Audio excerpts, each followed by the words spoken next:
All right, longtime Massachusetts Democratic Congressman Barney Frank is facing the toughest re-election race of his political career.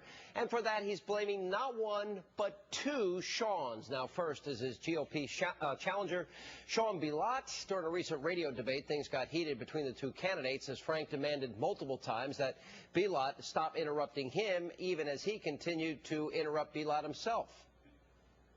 Walking away from it does not solve the problem. Pretending it exists does not solve the problem. Can I just disagree on that we have to have troops to have human intelligence? Again, and I mentioned Yemen. There's no. I'm sorry, please stop. Can I just ask what the rules are? Can I ask what the rules are about interrupting? Bilott has a pattern of distorting what I say. I didn't say if you disagree with me, you're an extremist. I didn't bring up the Tea Party. I was asked what I thought about them. They have been very explicit that they don't believe in compromise. And the attack. They've never been explicit. I'm sorry, I've never heard. Next question. I know Ms. Bilott thinks complaining about interruptions is a debating tactic. It's not.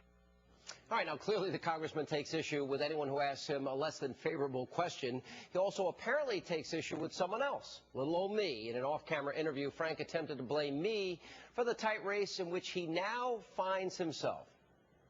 It's a tougher race because once I became chairman of the committee in 2007, the right-wing media talk show hosts decided to target me. I've had in Limbaugh and basically saying things about me that weren't true. And if people say things that aren't true over time and don't respond, then it has an impact. So I'm responding.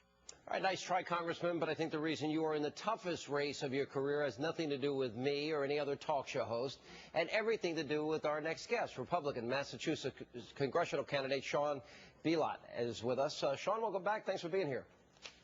Well, thanks a lot. You know, I did notice a lot of times, and I've even way back in the past interviewing Barney Frank, he always, that's his tact. He's interrupting me. He's interrupting. What are the rules here? Were you prepared for that going in? Did you figure that was going to happen?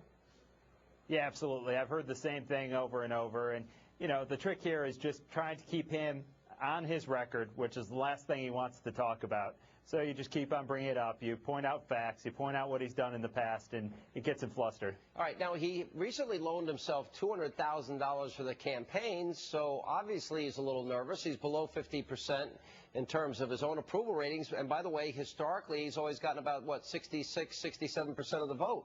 So what do you think is happening? And by the way, this is a district that Scott Brown won when he ran for the Senate. So is it that close? What are your polls showing? They're showing it a lot closer than what we've seen publicly. All the trends are in our direction. If you remember, Scott Brown, a week before the election, the Boston Globe ran a poll showing him 15 points down, and he won by 6. So I figure by that rationale, we should be up 8 to 10 points on election night. All right. But by all accounts, according to congressional reports, financial disclosures, he's not an extraordinarily wealthy man. So for him, I would think $200,000 is a lot of money. But he's obviously mad that you are getting support from a lot of people around the country. How much have you been able to raise now?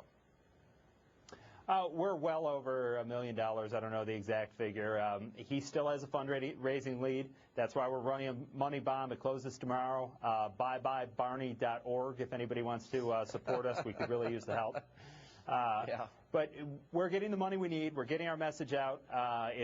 We're going toe-to-toe with him, and we feel good about where we are right now. All right, so do you think that Barney Frank, who admitted that Fannie and Freddie, that he made a mistake, but then he went on to blame the Republicans, do you think that was a critical issue in the campaign? Because that was a surprising moment in my mind when he actually finally admitted that he was wrong. Well, he admitted he was wrong in 2003, but he didn't admit 2004, 2005, 2006, 2007. So his admission is pretty limited in scope, and the record shows that well after that point, he continued to push for home ownership even among people who couldn't afford it.